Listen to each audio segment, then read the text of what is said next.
Brittany Taylor, and today I want to talk about alcohol and drinking and have a little chat.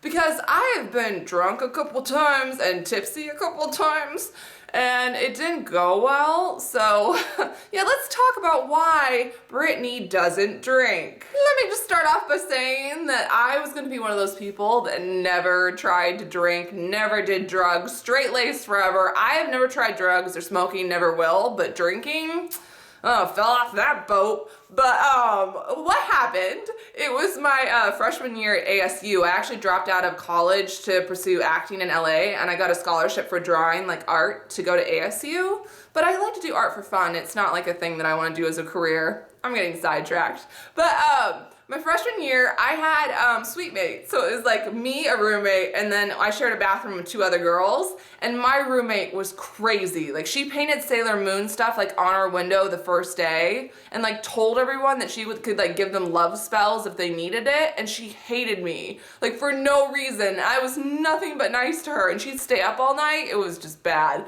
So I ended up spending most of my time with my suite mates. It was Erica and Wendy. Well, Wendy was like the full bar of, like, the party room of the dorm was my suite mate Wendy. Like, she had everything, like, everyone loved her, she was always partying, and I made it like 6 months not trying alcohol, and I remember it was like 4 o'clock in the afternoon in like the middle of the week, and Erica and Wendy, Erica was our blonde friend that lived on the other side, we're like, come on, Brittany, you just try it. Like, you don't, you know, how do you know what it's like until you try it, blah, blah. And I was like, fine, I'll do it. So I got peer pressured into it, kind of, but I was curious. But I remember Wendy went and got Smirnoff, and it was raspberry flavored, and it was just like straight Smirnoff. And it was about that much, and they had me drink it, and I was drunk within like 10 minutes.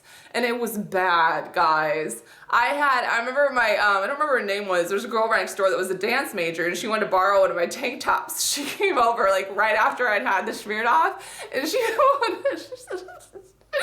wanted to borrow my tank top. So I went over to my cabinet. I literally pulled out the whole drawer and sat down with it. And I'm like, where is it? Where is it? Like, digging in my drawer. And like, I remember her being like, what is wrong with her?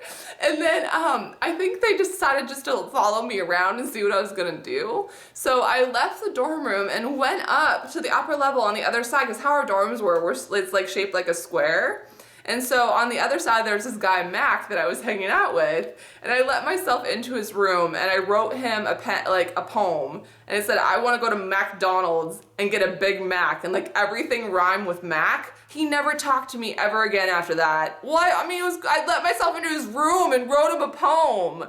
And then I remember going down onto the grass area in the quad and throwing grass at people. I was annoying Wendy and Erica so much that they decided to take me to the cafeteria to sober me up, and on the way in, I like grabbed a churro off of someone's plate and just started eating it. Like, I regress. I'm one of those people with alcohol that I become like 5 years old and super annoying. I remember saying to you, like, why are my cheeks so hot? Why are my cheeks so hot? And my face was like super red because your body's like burning it off. But yeah, that was the first time in my life that I was drunk. And the second time that I drank was after a really, really, really bad first date. There was this guy, Ryan, that was in my Intro to Shakespeare class, and I had the biggest crush on him all year. And he would come and sit next to me and flirt with me and chat.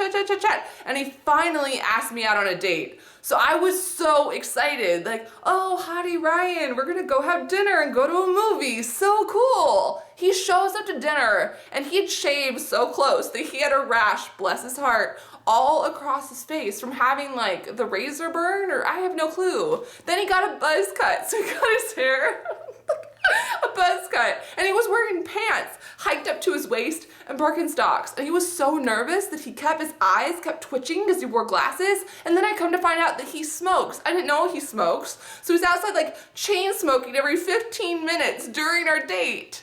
I remember calling my mom from the movie theater and being like, I just want to go home. Oh my God, it's such a bad date. So I get back to the dorm. Wendy had just broken up with her boyfriend. Erica was just having a bad day. And I think it was our friend Tommy who was on the other side. I have stories about him, but that's for another day. But I think it was like 3 girls and a guy. And we went, and I think Wendy had a fake ID. I think she did. We get back to the dorm and we drink, and then we all proceed to start crying and just be like, our life is so terrible. And we were a mess. I don't know. That was the last time that I drank, because one time I regressed, the other time I was crying. I was just done with it. And when I went to Big Bear, my friend Joe and Bridget, whatever, were making cider. And the thing with cider, you add like wine and apple juice and all the spices, and you have to, most of the alcohol cooks out. Well, it was really cold, so we're like, we want the cider, we want the cider. So we Bridget and I got some of the cider, but it hadn't been long enough. So yeah, the alcohol hadn't cooked out yet. We were downstairs playing pool, and I think the boys were upstairs, and I knew we were tipsy when we were both laying back on this little bunk bed next to each other and just laughing for no reason. Then we had a box of crackers that were like cheddar bunnies, and I had my camera, and I remember turning on my camera and being like, cheddar bunnies. If you watch the video, the Big Bear video, you will have to figure out which part. But yeah, you can see where I'm a tiny bit tipsy in filming. But it was unintentional. It was just cold, and it tasted good. So yeah, I mean, really drunk twice, tipsy once. Did I say tipsy twice? I think it was tipsy once. But yeah, that's my experience with alcohol. And there's a lot more reasons why I don't drink now. I just don't like being not in control. It's expensive. It dries out your skin. Like, having 1 drink a day if you're a female increases your chance of breast cancer by like 50%. And I don't know. It's expensive. It's like empty calories. And I'm not judging it, because I have a lot of friends that love to let loose every now and again, and there's nothing wrong with that. I'm totally down. I'm just usually the DD, the designated driver. But what do you guys feel? What is your experience with alcohol? Like, are you like me and you're gonna be straight-laced and never drink? Or have you drank before? Or what do you think about alcohol? And hopefully you liked story time with Brittany. Okay, love you. Don't do anything that I did in this video. Bye.